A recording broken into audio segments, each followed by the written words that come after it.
Hello student, आज हम बात करेंगे एक्सरसाइज गरुड़ 2025 की। जी हाँ, एक्सरसाइज गरुड़ 2025 इंडिया और फ्रांस के बीच होने वाली है। 8th addition bilateral air exercise है जो नवंबर 2025 में फ्रांस में कंडक्ट की जा रही है।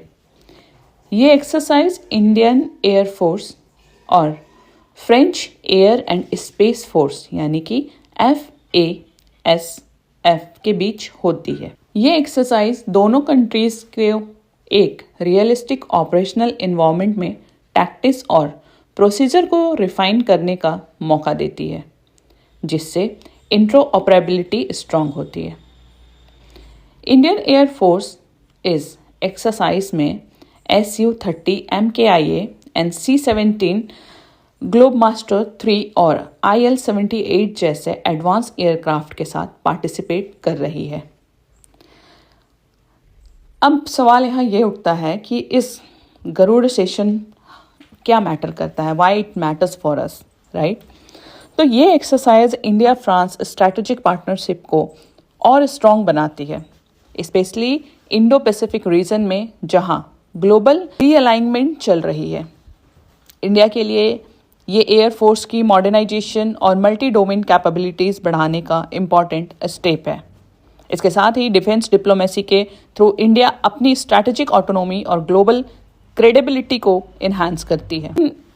गरुड़ सेशन में इंडियाज प्रोस्पेक्टिव और फ्यूचर इम्प्लिकेशन क्या हो सकते हैं, हम इसके फ्यूचर इम्प्लिकेशन और प्रोस्पेक्टिव इसलिए भी जानेंगे ताकि हम अपने मेंस में इससे रिलेटेड आंसर लिख सकें।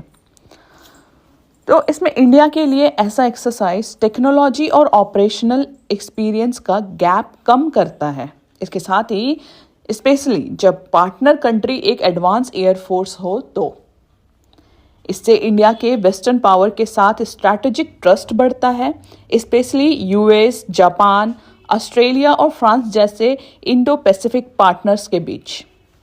फ्यूचर में बाइलेटरल और मल्टीलेटरल एक्सरसाइजेस का एक्सपेंशन इंडिया की सिक्योरिटी प्रिपेयर्डनेस जैसे कि एयर, सी, साइबर, स्पेस, इन सारी प्रिपेयर्डनेस को स्ट्रॉन्ग करेगा। तो देखा जाए अगर यूपीएससी के पॉइंट ऑफ व्यू से तो ये हमारे प्रीलिम्स के लिए इंपॉर्टेंट टॉपिक है। इसमें एक्सरसाइज गरुड़ के बारे में आपसे क्वेश्चन क्रिएट किए जा सकते हैं, पार्टिसिपेटिंग कंट्रीज के नाम पूछे जा सकते हैं, साथ ही एयरक्राफ्ट के डिटेल्स से भी क्वेश्चन बनाए जा सकते हैं। अगर हम मेंस जीएस पेपर 2 और जीएस पेपर 3 की बात करें तो India France relations, defence cooperation, defence diplomacy या इंडो पैसिफिक स्ट्रैटेजी के बेस्ड पर क्वेश्चन बन सकते हैं। इसके साथ ही अगर हम थीम वाइज देखें कि अगर हम थीम वाइज क्वेश्चन को प्रिपेयर करना चाहें और प्रैक्टिस करना चाहें तो आप non traditional security, strategic autonomy, military modernisation या इंटरनेशनल डिफेंस एंगेजमेंट के पॉइंट ऑफ व्यू से भी इस टॉपिक को पढ़ सकते हो और इसके क्वेश्चन अटेम्प्ट कर सकते हो।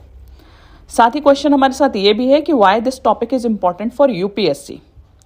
यूपीएससी के लिए इंपॉर्टेंट इसलिए है क्योंकि अगर आप इंटरनेशनल रिलेशन की बात करो जीएस पेपर 2 की तो India France defence partnership Indo Pacific geopolitics में क्रूशियल रोल प्ले करता है। यूपीएससी IR सेक्शन में डिफेंस एक्सरसाइज बहुत बार पूछा जा चुका है, इसलिए ये टॉपिक इंपॉर्टेंट है। इसके साथ ही अगर हम सिक्योरिटी और डिफेंस यानी कि जीएस पेपर 3 की बात करें तो air power, multi domain operations, joint exercises सब जीएस पेपर 3 के कोर एरिया हैं।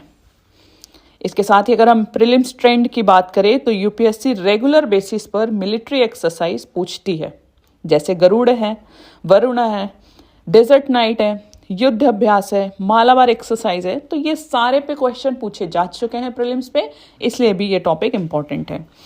अभी जो लोग इंटरव्यू की तैयारी कर रहे हैं उनके इंटरव्यू प्रोस्पेक्टिव से भी ये टॉपिक इंपॉर्टेंट है, क्योंकि आपके डिफेंस अवेयरनेस और इंडियाज स्ट्रैटेजिक चॉइस समझने पर क्वेश्चन आते हैं, जैसे कि why does India conduct so many joint exercises या how does France strengthen India's Indo Pacific strategy.